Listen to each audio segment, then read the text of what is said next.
देखिए 19 दिसंबर को India alliance ने अपनी बैठक के बाद पीसी में कहा था प्रेस रिलीज़ में कि हम 31 दिसंबर तक सीट बंटवारा कर लेंगे, लेकिन अब तक किसी भी राज्य में सीट बंटवारा नहीं हो पाया है। बातचीत शुरू हो गई है और अब 20 जनवरी तक सीट बंटवारा संभावित है कि राज्यों में हो जाए। वैसे सीट को लेकर जदयू राजद ने अपने अपने सीट बांट लिए हैं, लेफ्ट और कांग्रेस के लिए सीटें छोड़ दी हैं।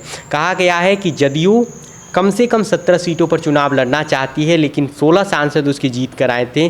तो 16 जेडीयू, 16 आरजेडी और 8 सीटों में कांग्रेस और लेफ्ट का समायोजन था, जिसमें 5 कांग्रेस को और 3 सीटें लेफ्ट को मिलना है। ऐसा एक फॉर्मूला बनाया गया है। बिहार में जेडीयू और राजद के बीच कुछ सीटें हैं जिसको लेकर पेच फंसा हुआ। जैसे देखिए जहानाबाद से करीब करीब नाम तय मान के चलिए कि बिहार सरकार के जो मंत्री हैं सुरेंद्र यादव, वे वहाँ से चुनाव लड़ने के लिए पूरी तरीके से दमखम में है। सीतामढ़ी के सीट पर देवेश चंद्र ठाकुर पहले ही अपना कैंडिडेट होने का ऐलान कर चुके हैं। राजद के कार्यकर्ता वहां उन्हें विरोध कर रहे हैं क्योंकि राजद उन्हें वहां से किसी और को उतारना चाहती है और राजद चाहती है कि या तो आप दरभंगा लड़िए तो सीतामढ़ी हमें रहने दीजिए, अगर आप सीतामढ़ी लड़िए तो दरभंगा से हमें लड़ने दीजिए। कांग्रेस पार्टी ने जो सीटों पर वो चुनाव लड़ना चाहती है, पूर्णिया या कटिहार में से कोई एक हमें दे दीजिए, किशनगंज दीजिए। सासाराम की सीट कांग्रेस लड़ेगी, कांग्रेस की सीट छोड़ना नहीं चाहती है और सासाराम में राहुल गांधी का न्याय यात्रा आना इस बात का संकेत भी है। इसके अलावा कांग्रेस मोतिहारी और बक्सर की सीट भी चाहती कि इसमें से एक हमें दे दीजिए। वाल्मीकि नगर और भागलपुर की सीट चाहती है। कहा जाता है कि अजीत शर्मा बहुत नाराज रहते हैं जब से विधायक दल के नेता पद से हटाए गए हैं। नमस्कार, आप देखना शुरू कर चुके हैं फर्स्ट लुक बिहार। मैं सेजल आपके साथ। इंडिया गठबंधन ने सीट शेयरिंग की बात 31 दिसंबर तक होने की बात हुई थी, लेकिन अभी तक किसी भी राज्य में सीट शेयरिंग को लेकर कोई भी डिस्कशन इंडिया गठबंधन में नहीं हुआ है। ना ही बिहार में हुआ है, ना ही कहीं और हुआ है। तो क्या कब तक सीट शेयरिंग की बातें हो सकती है इंडिया गठबंधन में और कब तक सीट शेयर होगा, इन सभी बातों को डिस्कस करने के लिए हमारे साथ जुड़े हैं अमित ऋतुराज। पहले तो अमित, आपका बहुत बहुत स्वागत है फर्स्ट लुक की ओर से। धन्यवाद आपका। तो क्या लगता है अमित, बिहार में कब तक हो सकता है इंडिया गठबंधन में सीट शेयरिंग की पर बात? देखिए 19 दिसंबर को इंडिया अलायंस ने अपनी बैठक के बाद पीसी में कहा था प्रेस रिलीज़ में कि हम 31 दिसंबर तक सीट बंटवारा कर लेंगे, लेकिन अब तक किसी भी राज्य में सीट बंटवारा नहीं हो पाया है। बातचीत शुरू हो गई है और अब 20 जनवरी तक सीट बंटवारा संभावित है कि राज्यों में हो जाए। 18 दिन बीत गया है गठबंधन की अंतिम मीटिंग, जब चौथी मीटिंग दिल्ली में हुई थी तब। बिहार में जो सीट बंटवारा को लेकर चर्चा है वह ये है कि बिहार में 20 जनवरी तक सीट बंटवारा हो जाएगा।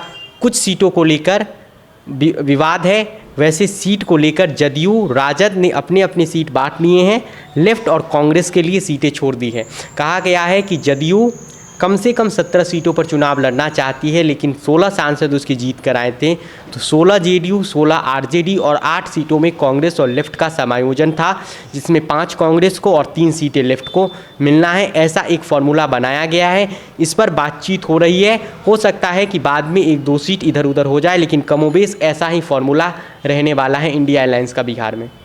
तो क्या लग रहा है कि कहाँ पेच फंस रहा है सीट बंटवारा को लेकर बिहार में? देखिए बिहार में जेडीयू और राजद के बीच कुछ सीटें हैं जिसको लेकर पेच फंसा हुआ। जैसे झंझारपुर की सीट है, जहानाबाद की सीट है और मधेपुरा की सीट है।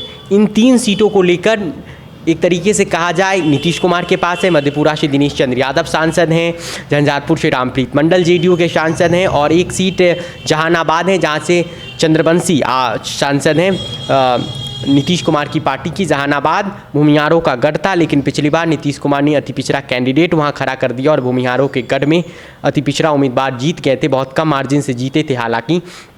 तो राजद चाहती है कि जहानाबाद सीट हम लड़ें, झंझारपुर की सीट हम लड़ें। अब झंझारपुर से राजद किसे उतारेगी चुनावी मैदान में अलग मसला है, लेकिन जहानाबाद से करीब करीब नाम तय मान के चलिए कि बिहार सरकार के जो मंत्री हैं सुरेंद्र यादव, वे वहाँ से चुनाव लड़ने के लिए पूरी तरीके से दमखम में हैं और शायद उन्हें आरजेडी शीर्ष नेतृत्व ने हरी झंडी भी दे दी है।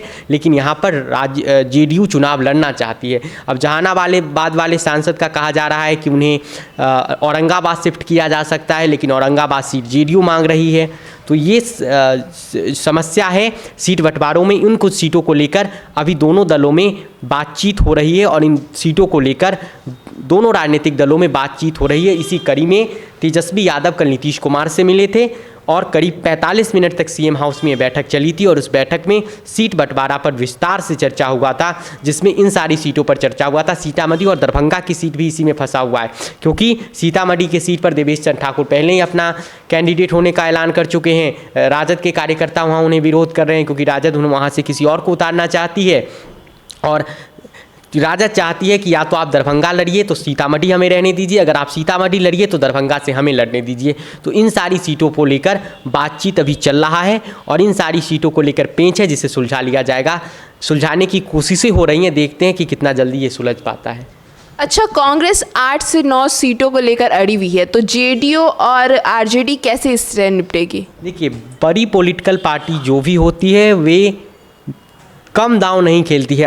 कांग्रेस के एक नेता ने कहा था कि हमें तोप मांगेंगे तब हमें बंदूक मिलेगा। कांग्रेस के एक बड़े नेता ने कहा था कि गठबंधन में तोप मांगिएगा तभी बंदूक मिल पाएगा। तो बड़ी ज़्यादा सीटों की डिमांड इसीलिए होती है। इंडिया अलायंस की सीट बंटवारा के लिए अलायंस कमेटी के साथ कांग्रेस ने एक कमेटी बनाया था। उस कमेटी में की अध्यक्षता मुकुल वासनिक कर रहे हैं, कांग्रेस के सीनियर लीडर हैं। उनसे जब बिहार कांग्रेस के नेताओं ने मिले थे तो करीब 12 सीटों का लिस्ट सौंप दिया था कि हम इन 12 सीटों पर लड़ना चाहते हैं। और कल जब मुकुल वासनिक ने कांग्रेस प्रेसिडेंट को अपनी रिपोर्ट सौंपी तो उस रिपोर्ट में करीब 8 या 9 सीटों का जिक्र किया गया कि यहाँ मजबूत स्थिति में है और इसी को लेकर राहुल गांधी का यात्रा इन इलाकों से गुजारा जाएगा।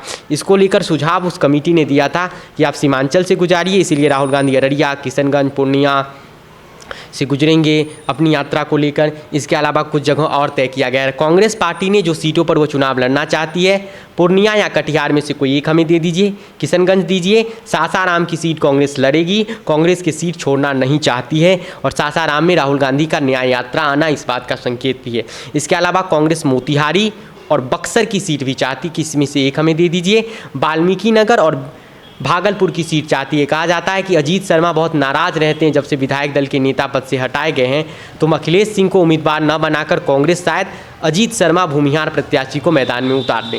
इसके अलावा कांग्रेस पार्टी समस्तीपुर की भी सीट मांगती है कि हमें चुनाव लड़ने के लिए मिले और पटना साहिब की सीट कांग्रेस को ज़बरदस्ती थमाया जाएगा, क्योंकि कांग्रेस यहाँ से चुनाव लड़ना नहीं चाहती है और लेकिन पटना साहिब सीट पर ना नीतीश कुमार की रुचि है ना लालू यादव की रुचि है, इसलिए पटना साहिब की सीट एक ज़बरदस्ती कांग्रेस को थमाया जाएगा।